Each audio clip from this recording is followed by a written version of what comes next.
അസ്സലാമു അലൈക്കും റഹ്മത്തുള്ളാഹി വബറകാതുഹു. ബനു അബ്ദുദ്ദാറിലെ പതാകവാഹകർ ഒന്നിനു പുറകെ ഒന്നായി വീണതോടുകൂടെ ഓരോരുത്തരും വീഴുമ്പോൾ മുസ്ലിം സേനയിൽ നിന്ന് തക്ബീർ നാദങ്ങൾ ഉയർന്നതോടുകൂടെ യുദ്ധത്തിന് തീപിടിച്ചു. പിന്നെ പൊരിഞ്ഞ പോരാട്ടമായിരുന്നു. ആ പോരാട്ടത്തിന് നേതൃത്വം നൽകിയ സഹാബിമാർ ഒന്നിലധികം പേരായിരുന്നു. അബൂ ദുജാന റളിയല്ലാഹു അൻഹു, മിസ്അബ് ബിൻ ഉമൈർ റളിയല്ലാഹു അൻഹു, അവരെ എല്ലാവരെയും കടത്തിവെട്ടിക്കൊണ്ട് രണ്ടാൾക്കാർ, ഒന്ന് സുബൈർ ബിൻ അൽ അവ്വാം റളിയല്ലാഹു അൻഹു, രണ്ടാമത്തേത് മഹാനായ അസദുല്ലാഹി ഹംസത്തുൽ ഖറാർ റളിയല്ലാഹു അൻഹു. അവരൊക്കെ ഇങ്ങനെ മുന്നോട്ട് പോവുകയായിരുന്നു. എവിടെ നിന്ന് വെല്ലുവിളിയുടെ സ്വരമുള്ള ധ്വനിയുള്ള ഒരു ശബ്ദം കേട്ടാലും അവിടേക്ക് പാഞ്ഞെടുക്കാൻ ഒരു നിമിഷം പോലും ആലോചിച്ചു നിൽക്കാത്ത ചുണക്കുട്ടികളായിരുന്നു ഇവരെല്ലാം. അതിനിടയിലാണ് ആ യുദ്ധക്കളത്തെ മാത്രമല്ല, ആ യുദ്ധക്കളത്തിലെ മുസ്ലിം സേനയുടെ നായകൻ അഷ്റഫുൽ വറ സല്ലല്ലാഹു അലൈഹി വസല്ലം തങ്ങളെ മാത്രമല്ല, ലോക മുസ്ലിങ്ങളെ എന്നും വേദനിപ്പിക്കുന്ന ഒരു സംഭവം ഉണ്ടായത്. അതീവ ദുഃഖിതമായ ഒരു സംഭവം. മറ്റൊന്നുമായിരുന്നില്ല, മിന്നൽ പിണർ പോലെ ശത്രുക്കളുടെ നിരയിൽ ധീരമായി മുന്നേറ്റം നടത്തുകയായിരുന്ന മഹാനായ ഹംസ റളിയല്ലാഹു അൻഹു, അസദുല്ലാഹി ഹംസ റളിയല്ലാഹു അൻഹു, നബി സല്ലല്ലാഹു അലൈഹി വസല്ലം തങ്ങളുടെ പ്രിയപ്പെട്ട പിതൃവ്യൻ ഹംസ റളിയല്ലാഹു അൻഹു ഷഹീദായി. എല്ലാവരെയും ഞെട്ടിച്ച സംഭവമായിരുന്നു അത്. ഹംസ റളിയല്ലാഹു അൻഹുവിൻ്റെ വീര രക്തസാക്ഷിത്വം പക്ഷേ നമുക്ക് ഒറ്റയടിക്ക് അങ്ങോട്ട് പറഞ്ഞു പോകാൻ കഴിയില്ല, എത്ര വേദനയുണ്ടെങ്കിലും. കാരണം അതൊരു ചതിയായിരുന്നു.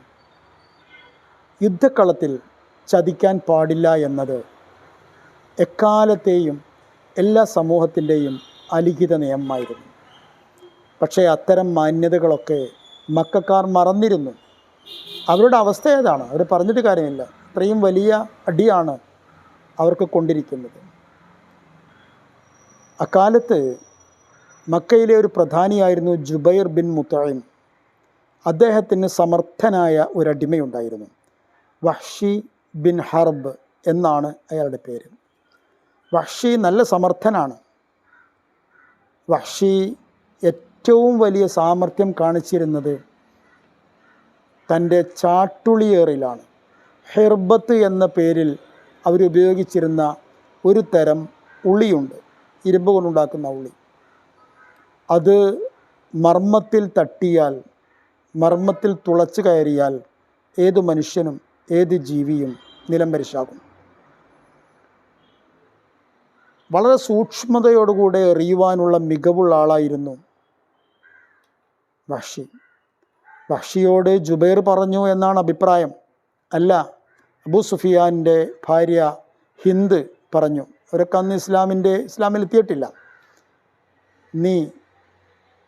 കാരണം അവർക്കറിയാവുന്നൊരു കാര്യമുണ്ട്. എന്താണെന്ന് വെച്ചാൽ, വഹ്ഷി സമർത്ഥനായ ഒരടിമയായിരുന്നുവെങ്കിലും വഹ്ഷിയുടെ ലോകം വളരെ നിശബ്ദമായൊരു ലോകമായിരുന്നു. ആരോടും കൂടുതൽ സംസാരിക്കാതെ, ആരോടും കൂടുതൽ ഇടപഴകാതെ ജീവിക്കുന്ന ഒരു പ്രകൃതം. അതെന്തുകൊണ്ടാണെന്ന് ചോദിച്ചാൽ, വഹ്ഷിയുടെ മനസ്സിൻ്റെ ഉള്ളിൽ ഒരാഗ്രഹം കിടന്ന് നീറുന്നുണ്ട്.